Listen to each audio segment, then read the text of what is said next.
Have you ever finished a client check-in, close your laptop, and you immediately start replaying the entire thing in your head? Or you wake up in the middle of the night and your mind's still going. What if I had said this? Maybe if I pushed harder, maybe they would finally do something. If that sounds like you, you're not alone. Most nutrition coaches have a handful of clients that take up a large amount of their energy and brain space. The truth is, 95% of your coaching energy may go towards just 5% of your clients. And that's not random. That's a hidden trap that is draining your energy without you even realizing it. So stick around, because in this video, I'm gonna describe to you something that I call the 5% problem. What it is, why it happens, and how you can fix it so you can make coaching rewarding again instead of exhausting. I'll be honest with you, I used to take it really personally when clients didn't do the work or they didn't change. I probably still do a little bit. I'd give them different frameworks, support, structure. I would try everything and still nothing would change. They still wouldn't do the work. Then there was one night I'll never forget. I had just wrapped up a client check-in with a client that had been stuck for months. In his check-ins, he would just be replaying the same problem over and over, never taking that next step towards action. He wouldn't do anything. I sat there after the check-in, which literally only took 6 minutes, but I was completely drained, thinking, what am I doing wrong? That was the night I realized that I was working harder on their program and their progress and their results than they were. That was a turning point, because that was the moment I noticed a pattern across my entire nutrition coaching practice. A small group of clients, nearly 5%, were taking up nearly all of my emotional coaching bandwidth. That realization became what I now call the 5% problem. In learning to manage it and change it, not only saved my business, but also my peace of mind. For the rest of this video, I'm gonna explain to you how to recognize these clients early, understand why they drain you, and how to protect your energy so you can direct more of it towards the people that are ready to change and eager to work with you. Here's the truth that nearly every coach is going to face eventually. Not all clients are ready to change, and not everyone is going to tell you that. Many client-centered coachings and certification companies will tell you that you need to meet everyone where they're at, and you're going to be able to fix them, and it's all on you. And that's just not the truth. If you can take one thing away from this video, understand this: it's not always up to you, coach. And no matter how good your system is, how good you can communicate the process or meet clients where they're at, some people just aren't ready yet. And I learned this the hard way. At one point, I was coaching 2 clients side by side. Let's call the first client Sarah. Sarah resisted everything. Every coaching suggestion came with a, okay, yes, but, or that she had tried that before. Every plan hit a wall, and it didn't matter what I did. If I adjusted timelines, rewrote her goals, put the perspective in the big picture with a North Star, even softened the accountability, nothing worked despite my effort, no matter what I tried. But then on the other hand, there was my client Alex. Alex got his check-ins in on time. He was never late. He always did the work. And when things got hard, even if he wasn't perfect, he still showed up. He still tried. He didn't disappear or ghost. He actually asked for help and direction. 3 months later, he would tell me that this experience started bleeding into all of his relationships, how he communicated, how he showed up, how he even viewed himself. Same coach, same system, 2 completely different outcomes. And that's when I realized something important. That resistance, it isn't always about you or your coaching systems. It's usually about fear. Fear of failing, fear of taking responsibility, fear of leaving your comfort zone and everything you know. Or sometimes it's about accountability, because real change oftentimes means looking in the mirror and taking some responsibility. And that's not easy for everyone. But when you start to understand this, you start to see this dynamic entirely differently, because you stop fighting battles that you can't win and trying to convince people. You start seeing your clients for who they truly are.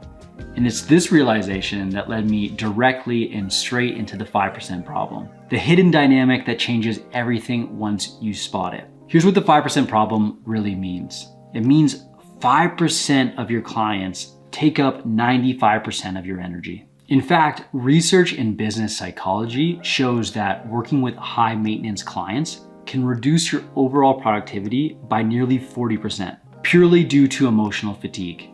And I want you to close your eyes for a second and think about that one specific client you dread working with. It's okay, I'm not gonna tell them. No one's going to know that you're thinking about them, but think about it for a second and close your eyes. We all have that one person. Think about your last few weeks and when you were doing some client check-ins. Was there a specific client whose scenario and the communication lingered in your mind for hours afterwards? The ones that you can't stop thinking about when you're brushing your teeth or trying to relax the night afterwards. These are the clients that need constant reassurance. They have that deep self-doubt, and they often come with that hidden resistance. And if you're truly an empathetic coach that cares and wants what's best for people, your instinct is to care harder to fill those gaps for them. But here's the hard truth, and you know where this is going. You can't care more about a client's progress than they do themselves. And when caring turns into carrying, when you start carrying a client's emotional weight and doing the work for them, it hurts both of you. It starts to cloud your judgment. It starts to drain your energy. And for them, it keeps them dependent on your validation and reassurance instead of focusing on their own growth. Coaching isn't about carrying. It's about guiding without absorbing all of this. That's the mindset shift that's going to keep your nutrition coaching sustainable. That was the biggest change for me, realizing that it wasn't my job to make every client change. It's my job to create the conditions for them to change, and then it's up to them to decide if they want to step in. Here's the 4-step mindset shift that helped me regain my energy. Number 1, detach your worth from your client results. Their outcome is their responsibility, not your reflection. Number 2, redefine what success means. Success is about showing up consistently and offering your best framework, not forcing transformation. Number 3, protect your mental energy. The moment a client starts dominating your thoughts outside of coaching, take it as data, not guilt. Number 4, double down on the ready ones. Not enough of us are doing this. Invest your energy into your best clients who show commitment. That's where real impact multiplies. Once I adopted this mindset, everything changed. One client in particular, one of those ones I used to overthink constantly, I saw them years later and they came back to me and they said, you know what? I actually wasn't ready back then. And you actually gave me the clarity I needed to finally step into change. That moment reminded me, even when clients don't transform on your timeline, you still plant seeds that might grow later. But mindset alone isn't enough. You still need a system to start to point out who are those clients that could drain you early before they consume and take all of your energy. So here's the practical side of this. Before I start working with a new nutrition client, I like to run what I call the readiness check. Some of this is in initial questions, some of these questions are in their application. But you want to cover the following so you can get a sense of how ready someone is to change. Here are the 4 key questions I ask. What specific change do you want to make? And why is it important to do now? On a scale of 1 to 10, how committed are you to this process? What are you not willing to do to achieve that? And if nothing changes, how will that affect your life a year from now? Their answers will give you a better picture of where they're at. Let's work this into some conversations for a second. At the end of your client check-in, you sign off with, how committed are you to following the plan that I built out for you this week?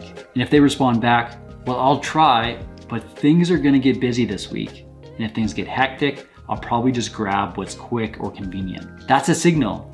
You can respond gently, but also clearly. I get it, life gets busy, and this plan might be too much for this week.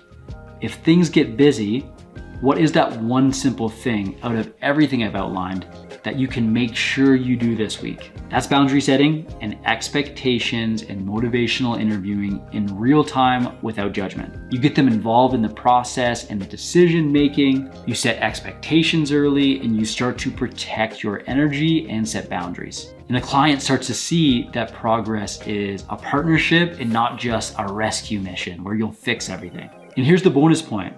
This may feel like caring less, but when you lead with clarity, your best performing clients, they're gonna respect you even more and get even better results. Okay, let's recap the big lessons here. Not every client is ready for change, and that's okay, it's not on you. The 5% problem is real, but it's not your fault. Being a caring and empathetic coach doesn't mean carrying everything for your clients. And use a readiness system to identify high risk, high drain clients early. And then you can make a decision that's right for you. If you want to stop burning out and start coaching with clarity, you probably need to upgrade your nutrition coaching system with better and stricter boundaries and systems. I'm going to teach you how to do all of that in my completely free 3-day nutrition coaching challenge. Go to the first link in the description below, click the link, and I'll send you instant access to this challenge, completely free. In my next video, I'll be sharing how to set boundaries that clients actually respect without being harsh or unkind. That's where real freedom in coaching begins. And you can learn all about that in the video I've linked up right here. Check it out now to make coaching a lot less draining and a lot more rewarding. See you in the next one.